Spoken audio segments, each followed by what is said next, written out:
With the result midweek, is it just about putting that to bed as quickly as possible? Oh yeah, I think so. Obviously, disappointed to obviously lose the game and lose it by that many goals, but we've looked back at it now as a team, and we've kind of worked out what we need to do better, and now it's all about the weekend. Is it an easier one to put to bed just by the fact that you did go down to 10 men early and that it was a real quality side you were up against? Yeah, no, I think obviously anytime you get beat by 6, it's frustrating. But like you said, I know we conceded the early goal, but I think with 11 men we were competing fairly well against them, and obviously the sending off kind of changes that, makes it harder for us. But I still think at that point down to 10 men, we probably could have done a bit more as a team to limit the amount of goals they could score. The big thing now to not let it linger, and a big opportunity on Sunday to go out and get another 3 points in the league. Yeah, no, 100%. And I think through this kind of period we've had, where we've been playing every 3-4 days. It's something that we've learned to do, and something that I think as a team we do pretty well. How are you feeling fitness-wise? You're obviously worked your way back into the side. Are you feeling fully up to speed now? Yeah, no, I feel good. I feel fine. I feel obviously I think you can always get fit, always improve, but I'm feeling good. Because there is so many games at the moment, do you feel you need to still manage your load a bit at the moment, or do you feel like you can kind of go at your maximum? I mean, every time I play, I'll give it 100%, go for my maximum. That kind of managing load is kind of discussed by the physio team we have here, and if they make a decision that they think is something best for me, then all I can do is kind of follow that. But yeah, when I'm out there, I feel good. Cameron, how do people talk about learning from games like Atletico? What do the players learn from a game like that? I think there's a lot to learn. Obviously, I think the first thing is going down to 10 men. I think we know at that level, that's kind of like almost as good as game over, especially when you're already down 1 goal. And then I think once we went down to 10 men, it's just kind of about making some maybe structural changes of the team, and maybe having to play in a different way than we used to try and limit the chances that they get. But like you were saying before, it's difficult because they are a top quality side, and I think a lot of their goals, we was actually in a fairly decent shape. It's just kind of their quality and maybe us making small errors which allowed them to, with their quality, to score the goals.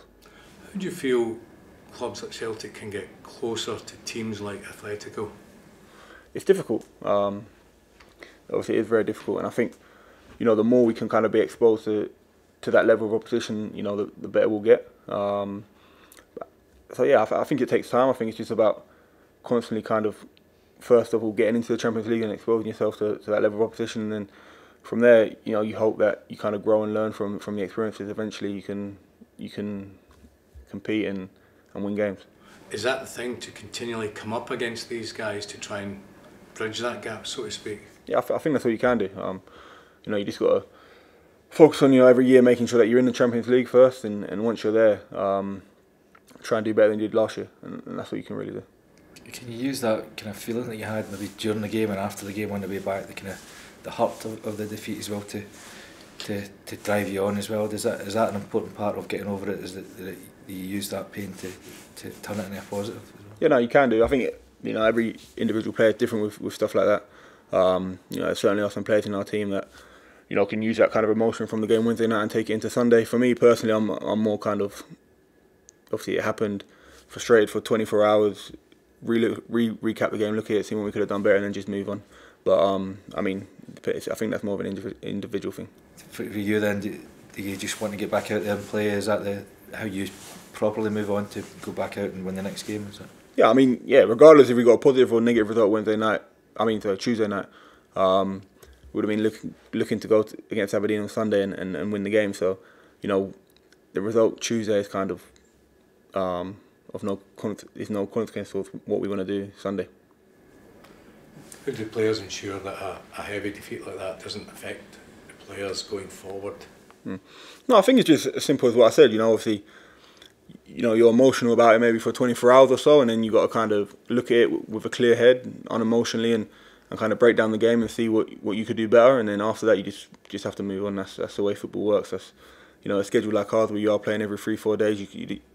Whether it's a positive result or a negative result, you can't spend too long dwelling over it. And that's what we do. Can I ask you about Liam Scales? He's a player, I think he's admitted himself that he wasn't even sure he'd be at the club this season. He's really stepped up to the plate, hasn't he? How impressed have you been with the progress he's made in the first few months of the season? Yeah, no, he's done really well. And, I even think from a kind of his mentality, like you were saying, he went along to Aberdeen last year. He probably wasn't thinking he was going to be at Celtic for this season. But, from day one in pre-season, he come in and worked hard and he's been ready. He's got his opportunity and he's took it and playing really well. Is that can be a big part of a player's development, that they might have the quality, but to have that mentality of maybe being thrown in at the deep end and showing that they're more than capable of doing the job? I think that's the most impressive thing about it, in my opinion. The fact that maybe 3-4 months ago he kind of thought maybe his Celtic career was over, and now he's now he got his chance and he was mentally ready to take it and mentally ready to perform at the levels that he has. Cam, there was obviously a contentious VAR decision the other night. How did the players here feel about the way the system has been deployed?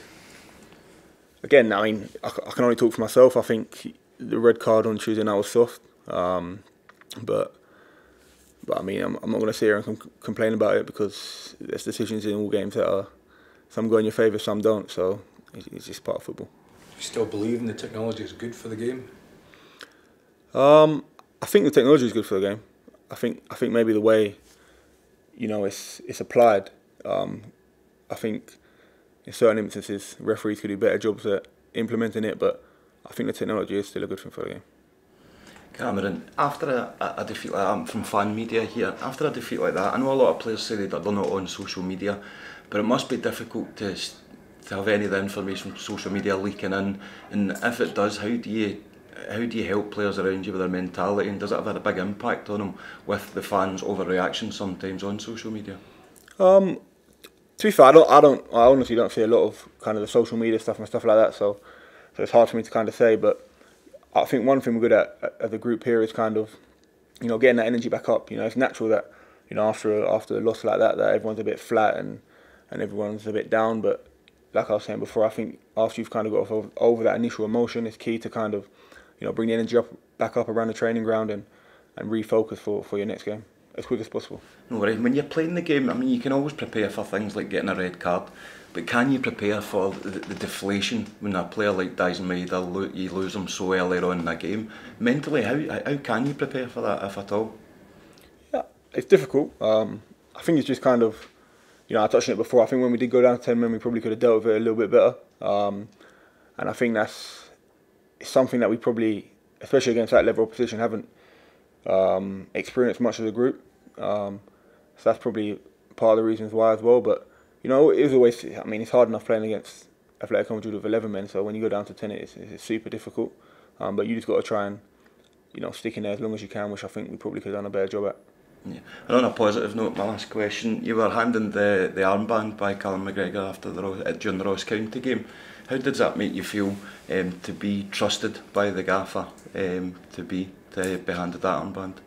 Yeah, no, it's it's a great feeling for me personally, to know that, like you're saying, that the manager here kind of has that trust in me for when Callum's not on the pitch to take over that responsibility. But for me, whenever Callum does go off, it's just about continue to focus on kind of what I'm doing, and then if I can help the people around me as well. So